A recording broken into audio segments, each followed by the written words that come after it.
Hi there, folks. Welcome to the program. This, of course, is Stinchfield, the podcast. It is so great to be along with you today. I want to talk about what is going on in South Africa and in many respects the United States with us taking refugees here. So welcome to the program.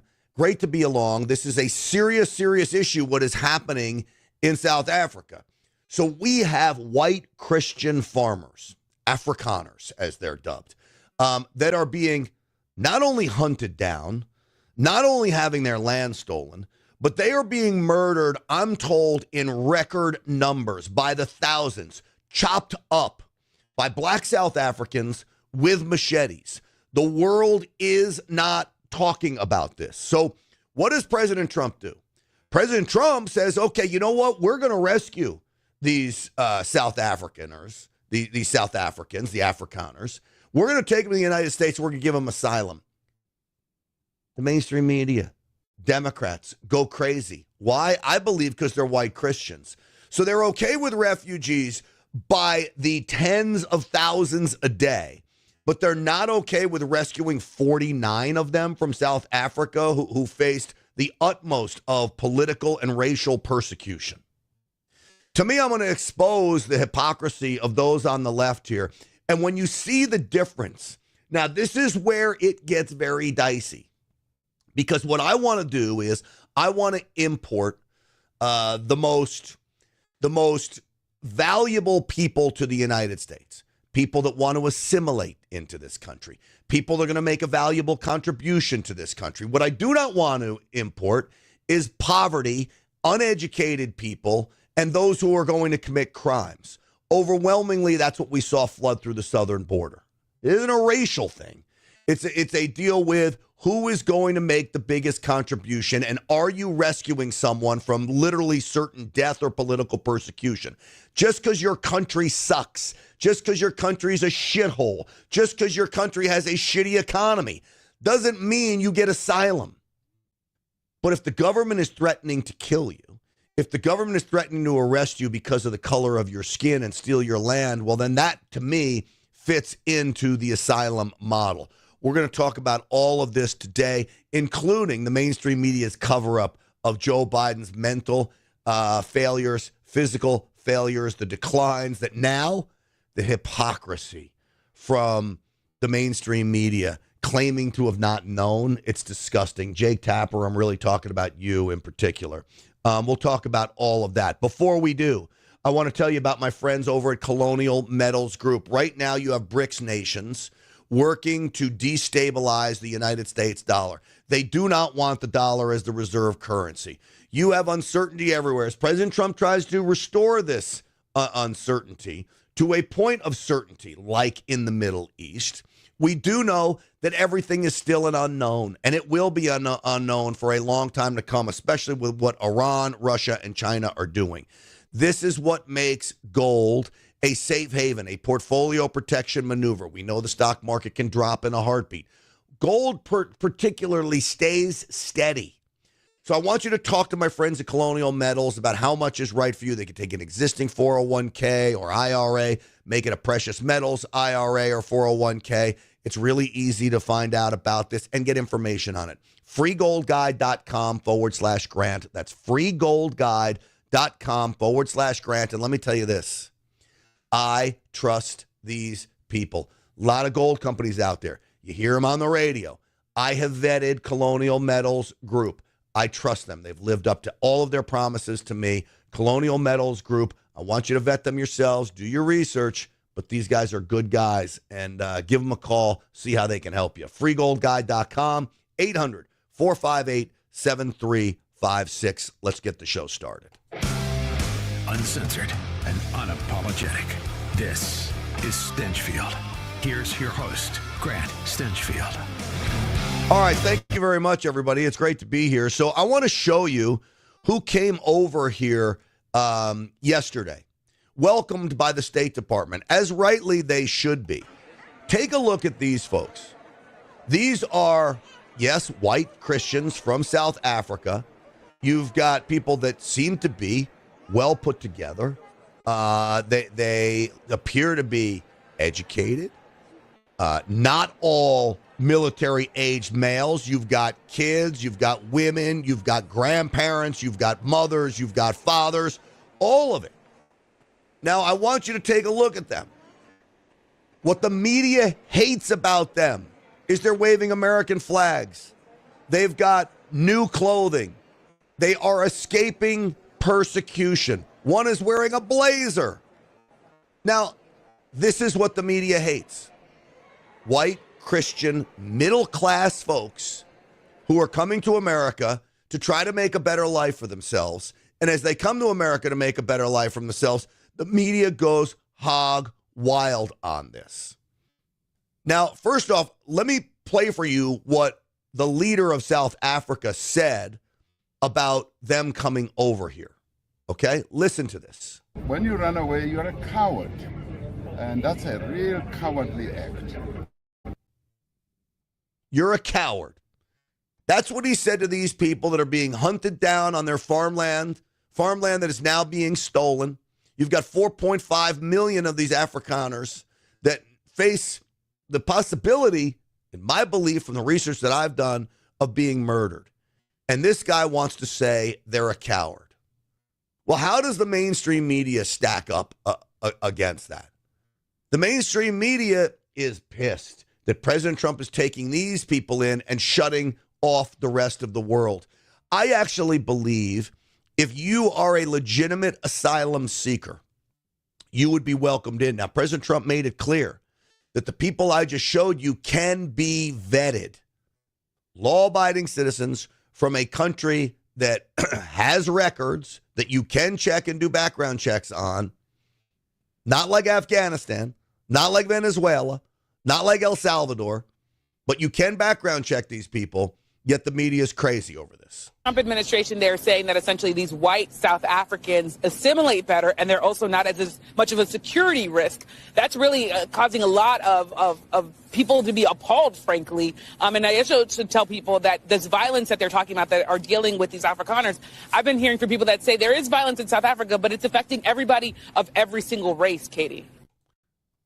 Why would you be appalled that the administration says you can vet these people? Why is that appalling to you? I mean, I would think in a perfect world, if you were going to take in people from El Salvador and Venezuela and Guatemala and Mexico and all of these other countries south of the border, that you would want to vet these people. And even a Democrat would say, yes, I understand. Let's vet these people. But you're appalled that President Trump says we can check to make sure they're not a security risk. To me, what's appalling is you let people into this country that were a security risk.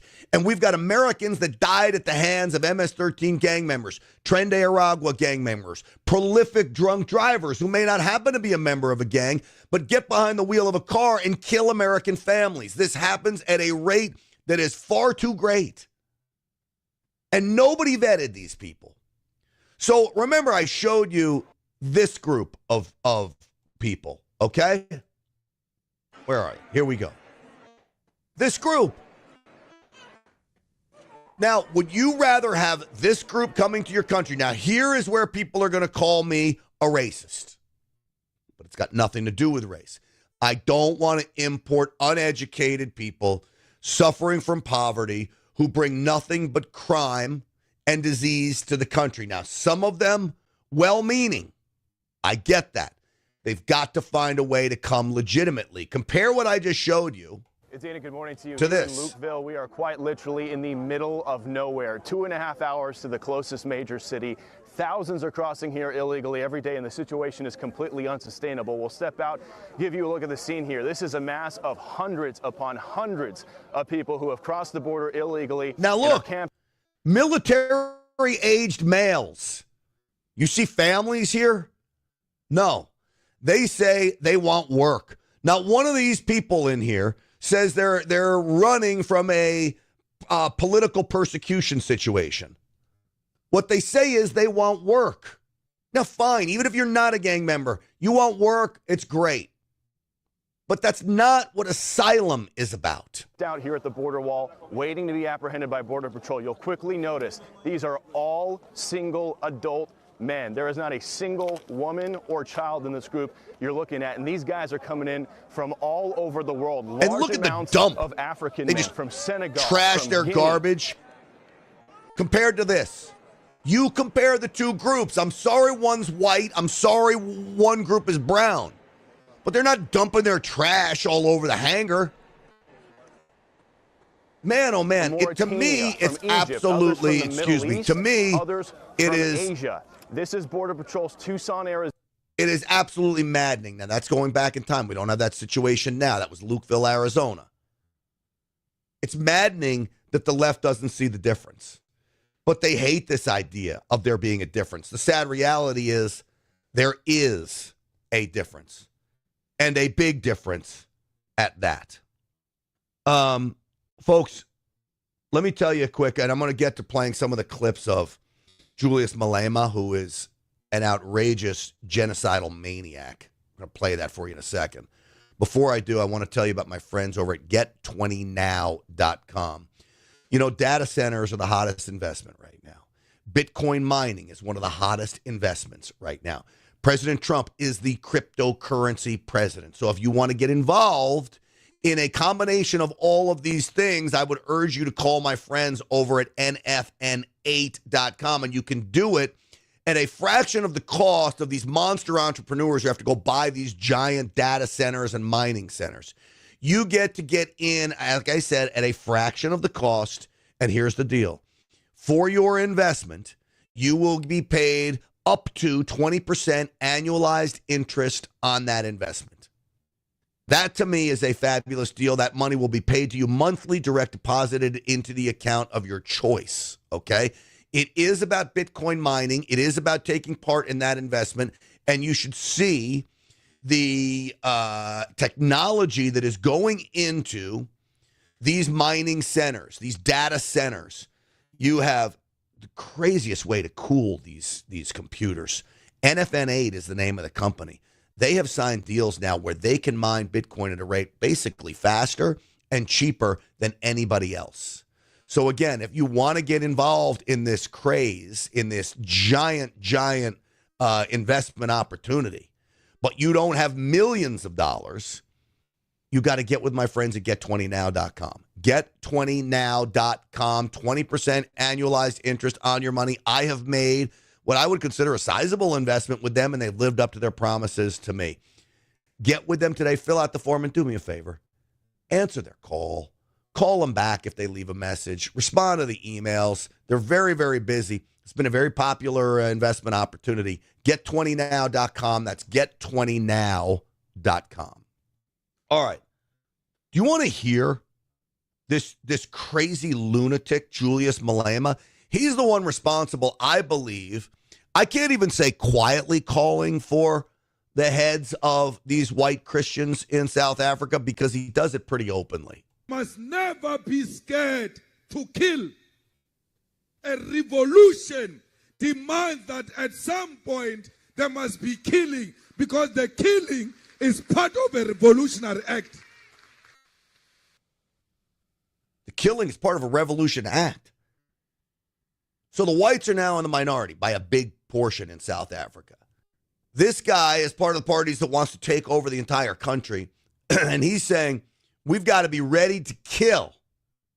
They call them the Boers, B-O-R-E-S, I believe. It's for farmers. There's a long history behind that name. They are being persecuted. Even now, laws are passed allowing the confiscation of their farmland. Farmland that, by the way, nobody wants to farm. Even the black South Africans don't want any part of it. It's backbreaking work in South Africa. So they don't want to do it, but they're fully happy to confiscate the land. I don't know what's going to happen in the future. I'm saying to you, we have not called for the killing of white people, at least for now. I can't guarantee the future. Yeah, but I mean, you'd understand somebody watching that, especially as it gets shared on Twitter, they freak out. It sounds like a genocidal call. Cry babies. Cry babies. I'm not calling for the slaughter of white people, at least for now. I can't give a guarantee of the future, especially when things are going the way they are. Subtext. Especially if things are going the way they are, there will be a revolution in this country, I can tell you now. There's already a revolution going on in South Africa. Don't let him trick you into thinking somehow this is in the future. We literally have reports of white farmers being chopped up with machetes. Chopped up. Hence, President Trump called it a genocide. You'll hear from President Trump in a moment.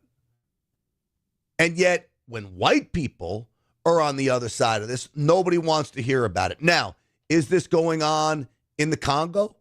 Yes. Would I be open to giving refuge and asylum to some of these people in the Congo that face the genocide? Yes, I would. You can't bring them in by the millions. Remember, President Trump brought 49 of these people in. 49. Compare that to what I just showed you in Lukeville, Arizona, where there's tens of thousands coming across a day under Joe Biden. This Julius Malema is scary, though. I believe he is spawned straight from the devil. He believes that killing is the answer. He believes that wiping out a race of people, whites, is the answer. And that's what will happen if he ever takes total control of South Africa. We are not calling for the slaughter of white people, at least for now. That means at some future date, we may call for the slaughter of white people. Is that correct? Let's deal with that at that future date. I don't know what's going to happen. So you're saying you're not ruling out that in the future you may very well call for the slaughter of white people? It may not be me. Could it be you? It could be me, yes, but it may not be me. Yeah, so it could be you. You could, at some future date, call for the slaughter of white people. So I'm going to show you a stadium full of this guy's followers. Some future date. What are you talking about? Some future date call for the slaughter of white people. He's literally up there. Kill the Boers, kill the farmers, kill the Boers, kill the farmers with the sign of a gun. And the whole stadium is joining in his chants.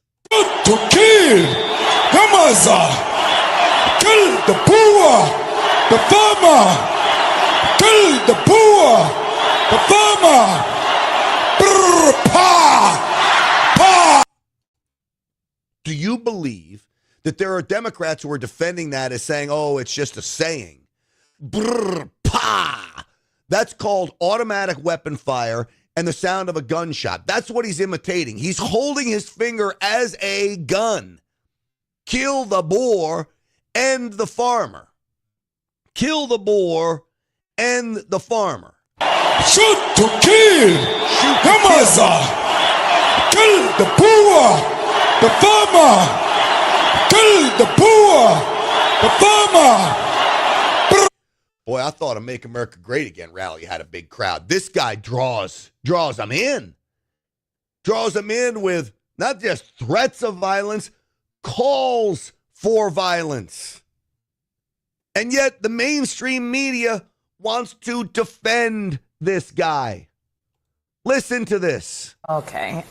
So if you think about the history of South Africa, it being under an apartheid system, where I think it is 80% of the population that are black Africans only own 4% of the land. That is because they were put in shanty towns and moved into areas where they had no rights. And so 30 plus years ago, they went through a the apartheid system ended, and they reformed their constitution under.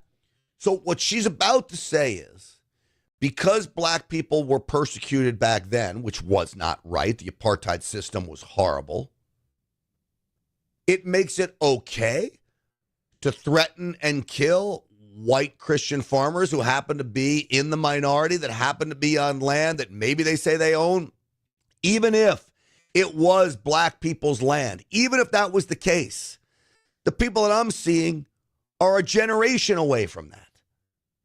It's not right to kill them. The great leader of Nelson Mandela, and that allowed for a racial reconciliation, one that this country has yet to do. But South Africa did it, and they reformed their constitution, and part of that is that the people who are native to that land deserve their rightful land back. That is not what the Afrikaners actually want to have happen, which are... Because it's their land right now. So this is the same argument going on in the United States, that somehow we're going to pay reparations to black folks and the Indians who want their land back, and everybody now, us, me, my generation, my son's generation, my father and my parents have to somehow pay for the ills of society long before we were born, that we need to be punished for that. And people that had nothing to do or had no suffering from the ills of that society will be rewarded. It makes no sense. But this is the payback. The difference between the United States is the United States is farther removed from that horrible time than South Africa is. It's still fresh 3 decades later, but it doesn't make it right to go and kill white people. White Africans, and so who are not originally from Africa, who colonized South Africa also. And so that is what they are saying is discrimination. Now, if the Constitution in South Africa is discriminatory, they have their checks and balances in that land just like we do. And that is for them to, so if the Afrikaners don't actually like the land, they can leave that country. They are. They're leaving to come here. No. They can These leave refugees and go, are coming here. They can actually leave and go to where their native land is, which is probably Germany. Are you or against them coming here? Holland, probably. Holland. Are you yes. against them coming here? See, this is how dumb she is. Go to her native land, Germany, where the Nazis are from. They're not German. They're like from Holland, Dutch, okay? They're not German. So, again, she doesn't know what she's talking about. Against the hypocrisy of this administration. No, that's not the question. The question is, are you against them coming here? If there was actually a genocide happening, like there is in other places in Sudan, in the Congo, I'm not opposed for Congolese and for the Sudanese to come to Africa, just like I'm not opposed to Venezuelans and South Americans coming to America if they are fleeing and looking for asylum. What I am just against, these 50 people you're what against. I am against, it's not about being against them. What I am against is that they are being given special treatment when there is not a genocide happening in South Africa, and they just don't like the law of the land. Well, there are many people who believe there is a genocide going on there. Not everybody. Even amongst conservatives, there is some question about it. But what there is no question about is the threat to these people and the violence that has been waged against them. How extensive that is maybe is up for debate, but it is not up for debate that it is happening and that the land is being seized, and that they are being politically persecuted, and their lives are in danger on a daily basis. But she doesn't want to admit that. So she's happy to have Venezuelans come here simply because their country sucks. She's happy to have El Salvadorians come here simply because the country, on the way back to greatness, though, by the way, did not have an economy that was great when all of this started. You got a new president in El Salvador where things are turning around. But we don't need MS-13 gang members here. I'm happy to take these folks. Oh, Grant, you're racist. You're racist because they look like white folks, which they are, waving American flags, dressed like they're ready to go to church on a Sunday morning. Well, in some respects, yes. That's why I am willing to take them, as opposed to this. Which just had. All right. So yes, I'm sorry. I would rather have educated middle-class people coming to this country. They're going to make a contribution, assimilate into this country, than I would to have poverty, uneducated, and oftentimes criminals coming into this country. But I'll be called a racist for that. I will. All it is wanting American greatness. People of all colors, shapes, sizes are welcome here, as long as you are willing to assimilate and abide by the law. Okay? And come here legally, not flood the southern border.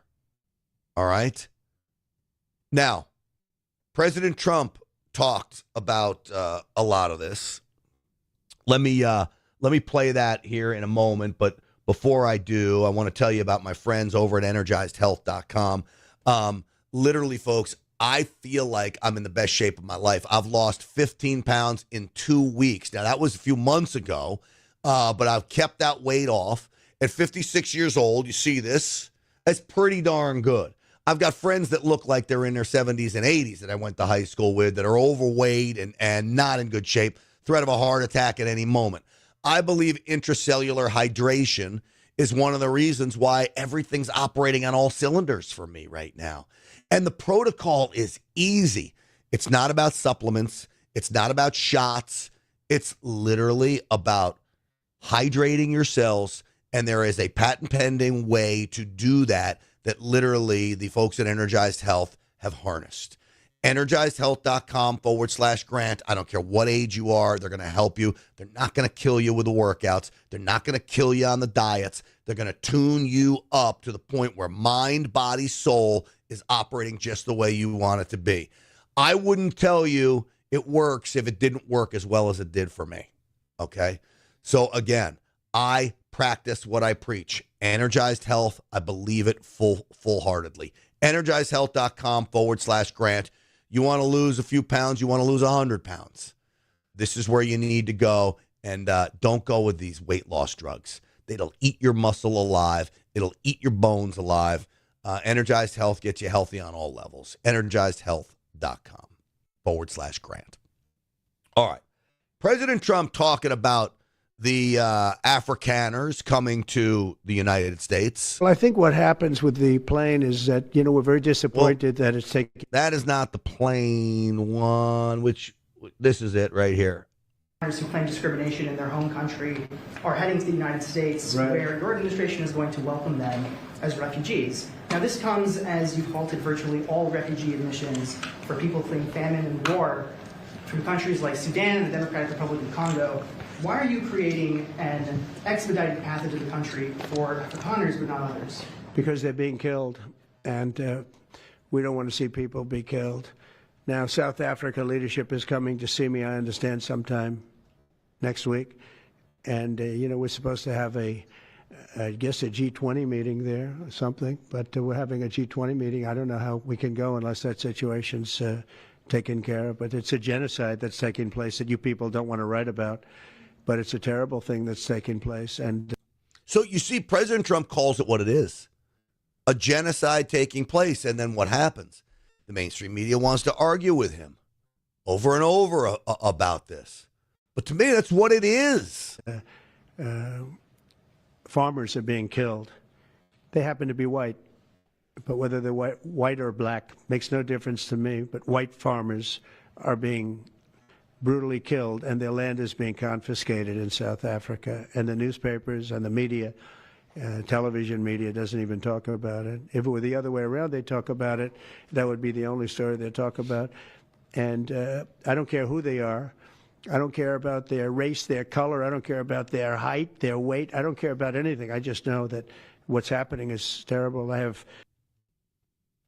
So rescue them, which is what President Trump is doing, because this is what they face. Shoot to kill, Yamaza. Kill the poor, the farmer. Kill the poor, the farmer. Brr, pa, pa. Would you not be scared to death if you were a white man in South Africa today? Now, my buddy Joel Pollack, he works for Breitbart. He's from South Africa. He talked about this. He came on the radio program this morning and talked about this. Let me play this for you. Well, the South African government has been adopting racially discriminatory policies that become more and more restrictive, that are aimed at redistributing wealth from white South Africans to black South Africans. And those policies are much more severe than our most aggressive forms of affirmative action in this country. The government just came out, for example, with a maximum quota percentage of white people allowed in any particular job. So what you're seeing in rural areas is a threat to expropriate farmland from people who live there. And the farmers are predominantly members of an ethnic group called Afrikaners. They are the descendants of Dutch settlers who came to South Africa nearly 400 years ago. And they have their own language, their own culture. The left in this country views them with contempt because the National Party, which no longer exists, but the National Party, which represented Afrikaner nationalism, is the party that governed South Africa during the years of racial segregation under apartheid. But these people are ordinary people who have very little political power, have very little to do with any of that. Maybe some of the older ones had once voted for it, but We're talking about a generation that is just trying to work the land and raise their families, and they are being threatened with expropriation, discrimination, and, in fact, elimination. There are some South African politicians who call for them to be murdered. So the Trump administration has offered them asylum in this country as refugees, and the first plane load arrived yesterday, and South Africa is deeply embarrassed by this. The South African government doesn't want to acknowledge that they are refugees, and so it is calling them names like cowards rather than addressing the policy failures that led them to leave. Let me ask you, because the left seems to deny this. I've heard reports that literally thousands of these Christian white Afrikaners have been killed, chopped up with machetes, that it is a genocide. President Trump has talked about this. Do we have proof that they are being killed? It's not a genocide yet, using the word yet, because we're not seeing the kind of widespread murders that Africa saw, for example, in 1994 with the Rwandan genocide.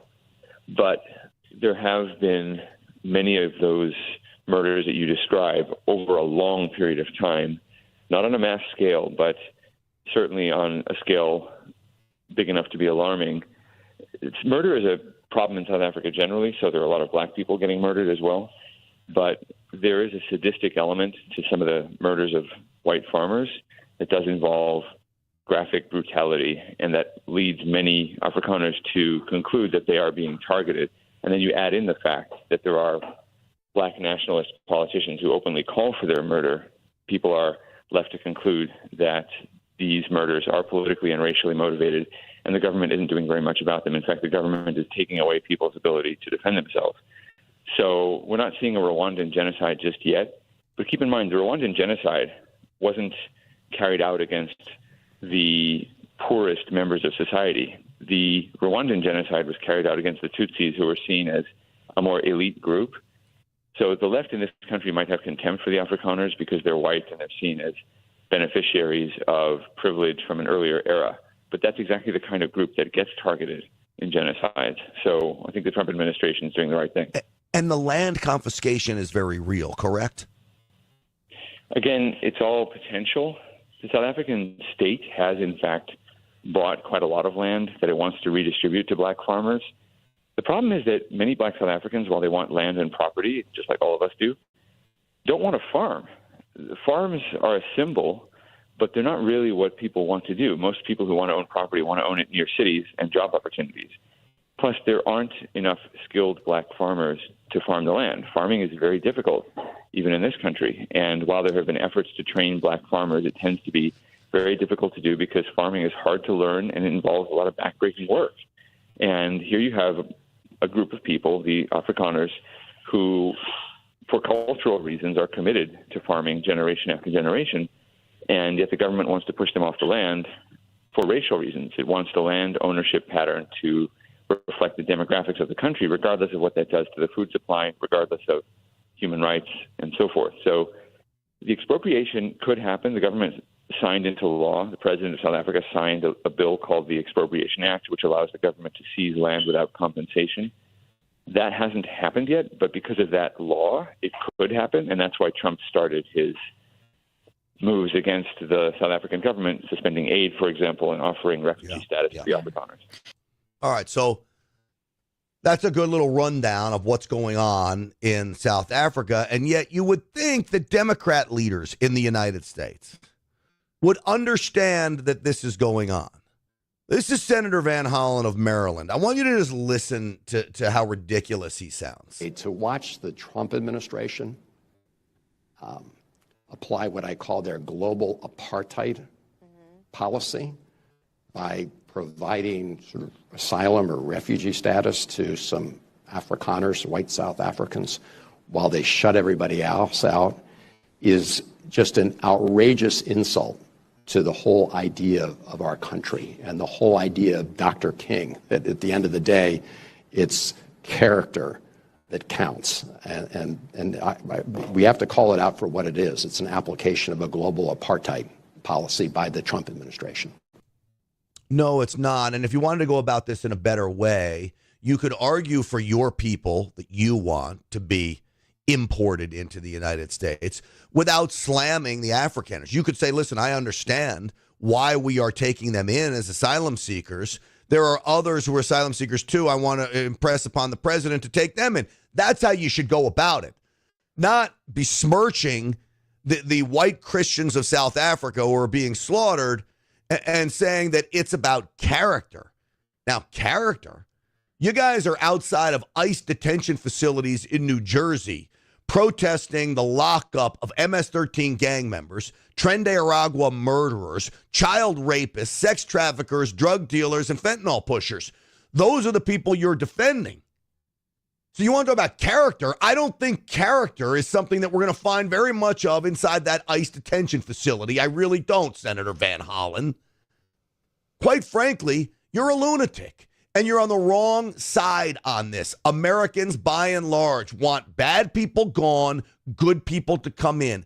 If you're a foreigner, you want to come to America, and you're a good person willing to assimilate into society, willing to be a valuable member of society, well, then I want you here. But you've got to do it legally. You can't sneak in. You can't use Joe Biden's end run around the immigration system. You can't flood the borders.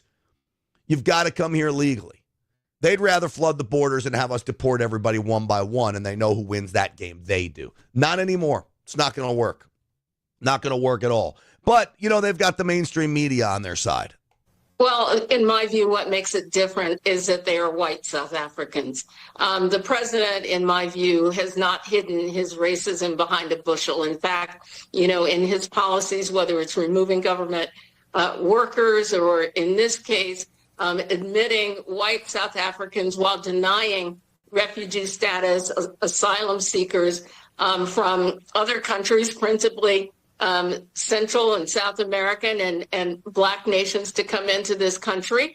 And so I think that, you know, this policy, while it's not surprising in this action, really speaks of the underlying message in this that disrespects and shows disdain for people of color while embracing these Afrikaners now, and also expediting the process by which they can come into the country while denying that same process to other refugees. You didn't go through that process. None of the other refugees went through that process. Again, we're able to vet these people coming from South Africa. We're able to do background checks on them. We're able to figure out whether or not they're a danger to society or not. That wasn't what you and Joe Biden did when you opened up our borders and let illegal alien criminals flood into this nation, wreaking havoc on cities and towns across America.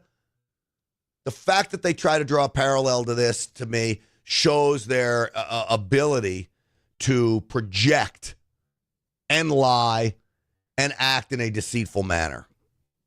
But that's Democrats for you. All right, I want to talk about President Trump's trip to Qatar and the plane that he is about to get, the 747. Everybody's so upset about this 747 that he's supposed to get. Give me a break on that. Before I do that, I want to tell you about. I want to tell you about parasites. Folks, listen to me. I have started to do some research on parasites in the body, and I have never been more freaked out as I am right now. 80% of Americans have parasites, worms, bugs inside your body, organs. You eat fish, sushi, you don't cook salmon in particular far enough, you're going to get these parasites. You want a clean sweep, a fresh start? The Wellness Company has now back in stock its mebendazole concoction that has proven to get rid of parasites in the body. 3 times sold out. They've got it back, okay? This is absolutely great news. Listen. What are the main differences between ivermectin and fenbendazole? These are 2 anti-pathogens used to treat parasitic infections and other similar types of conditions. They are used quite often in the oncology world to treat cancer. They both have as anti-pathogenic abilities. So listen to me, 60 million Americans have these disgusting parasites in their body. So the wellness company has come up with this parasite cleanse. It's ivermectin and mebendazole that is now combined to give you a massive one cleanse combo. All right? And you got to get it. It's 3 months long, but you will be rid of parasites in your body. Just fill out a brief medical intake form. Lots of parasite cleanses are on the internet. None are like this. As I told you, sold out 3 times because it works. So again, go to twc.health/grant, twc.health/grant. Use the promo code GRANT to save 10% and get those disgusting parasites out of your body today. twc.health/grant. I can't wait to start telling you about how I feel after I take mine. Mine is on the way. I just got word that it was shipped. And so I've gone through the process. We'll do a little, I'll tell you how it's going once I start taking it, because I don't want these parasites in my body. twc.health/grant. All right, so President Trump is taking a lot of heat, folks, for accepting this gift from Qatar. That's a 747 plane that will be retrofitted to act as Air Force One. The reason we're in a position to take a plane like this, $400 million, is because Boeing can't live up to its promises. Boeing is supposed to have Air Force One for us. Now we're told it's not going to be till 2027. This is Boeing signs a huge deal this morning in Qatar to send Boeing airplanes over to the government of Qatar. And I say Qatar, I don't even know. Depending on who you ask, even people in Qatar, I think is how they say it, will tell you it's a different way. But anyway, Qatar is taking these Boeing planes, and yet the United States still can't get one. So they say, hey, you know what, Mr. President, we'll give you one. We'll offer you up one of these planes. Now, I say, fine. You know who else says fine? Mr. Wonderful. And I trust him. Going back to the jet issue, the real question no one's asking is, why is it that Boeing can't deliver the new version of Air Force One? In fact, you need 2 of those. And they're over budget, they're late. This Qatar jet was actually delivered to Qatar when Boeing used to make aircraft and deliver them. And so it's an opportunity for the administration to have a better, and my argument would be a safer plane that's newer, retrofitted to be Air Force One, while Boeing tries to figure out how to get back in the manufacturing business of airplanes. I mean, they have lost their mojo in a big way, and they should be taking a lot of the heat themselves. And I think this is a great gesture, because at the end of the day, you want the best aircraft for the president. Why not? Well, 100%. Why not? $400 million. It's $400 million that taxpayers don't have to pay. Now, I will say this. I would like to hear the president say and acknowledge, look, in business, you don't get anything for nothing. Somebody always wants something. If there's a gift, I buy you lunch. If you're a contractor and you buy me a developer lunch, you're hoping to get some business. But that's fine as long as it doesn't cross over to corruption. And President Trump cannot be bought. I've told you this over and over again. He's not going to be bought. He's a billionaire. He doesn't need the plane. This was him asked about it in the White House. When was it? The other day. Here we go. Play it. Well, I think what happens with the plane is that, we're very disappointed that it's taking Boeing so long to build a new Air Force One. We have an Air Force One that's 40 years old. And if you take a look at that compared to the new plane of the equivalent, stature at the time, it's not even the same ballgame. You look at some of the Arab countries and the planes they have parked alongside of the United States of America plane, it's like from a different planet. And it's close to 40 years old, might be more than 40 years old now.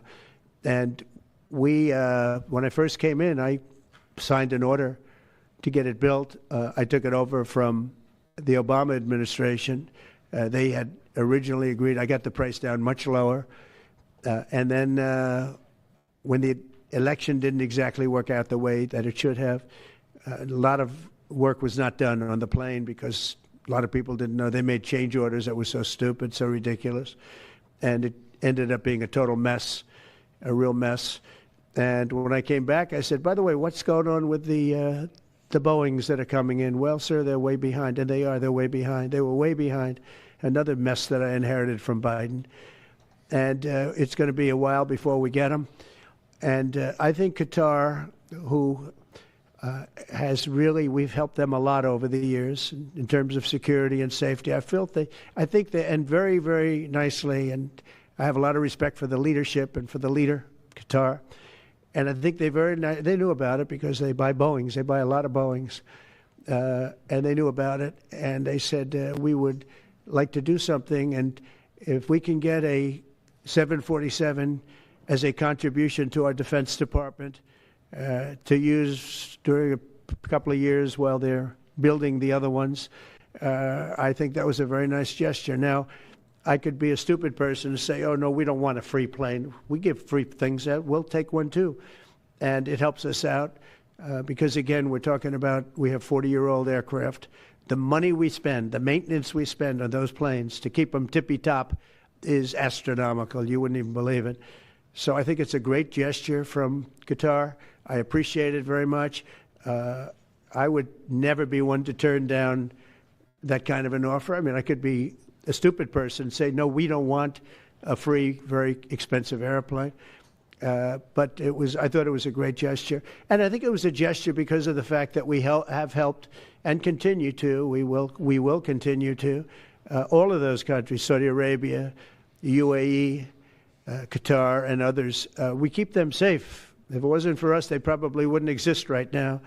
And I think this was just a gesture of good faith. And I don't get it. Someday it'll be like Ronald Reagan. They decommission them. You know, they get to a certain age, they decommission them.